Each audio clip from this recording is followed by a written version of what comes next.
Hey, Dr. Jenny here. So today we're going to go over one of my favorite movements that I recommend very, very often to patients. For sure daily, multiple times per day. I call it 90-90. So we're sitting in right knee, left knee, both bent at 90 degrees. This is a movement that gives you a lot of bang for your buck. We're working on internal and external rotation at the same time. I'm going to give you some progressions to kind of work on a flow as well as a lift to also help engage and stabilize your pelvic floor. And so really working on that mobility with stability piece that I very much so love. So starting off, I have my left leg forward, right leg back. We're going to lean forward over that front hip.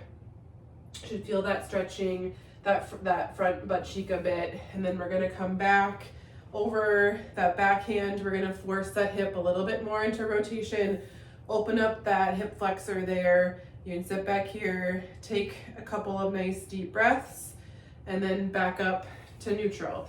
Then I'm going to have you switch sides.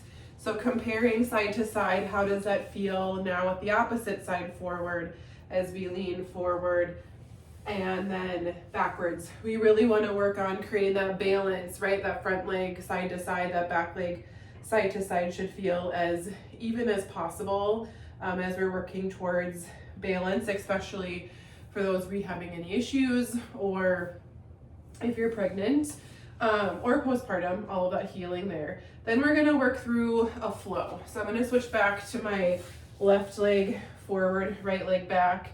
We're going to rotate over to the opposite side and come down. Good. And then rotate back. You can obviously plant your hands on the floor if you need that little bit of help. Otherwise, working towards keeping those hands up. Okay. Now switching that opposite side, we're going to rotate or flow opposite. And so this side is a bit stickier for me, but working towards balance in that rotation. One more time. Good. And then back to neutral. Ooh, that left side's sticky.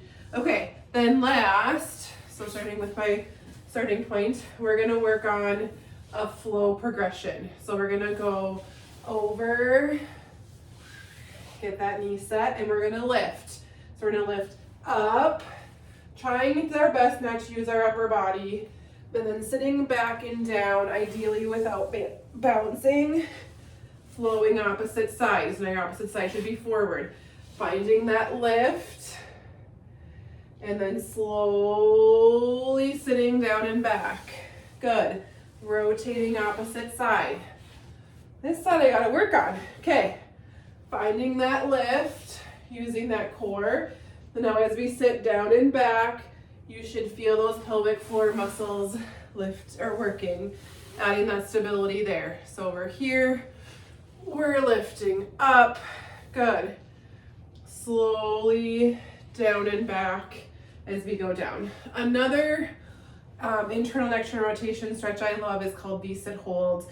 So my feet are outside of my hips and we're rotating back and forth. Again, we're working on that rotation, internal and external rotation at the same time. These rotator muscles are really important for keeping your pelvis and lower back happy, your hip flexors happy, your pelvic floor happy, and arguably even then funneling into your core and creating that balance there. If you're a patient in my office, I'm sure we've talked about pelvic rotation muscles at least a couple of times, but there's kind of the progression with that exercise as we're working through it.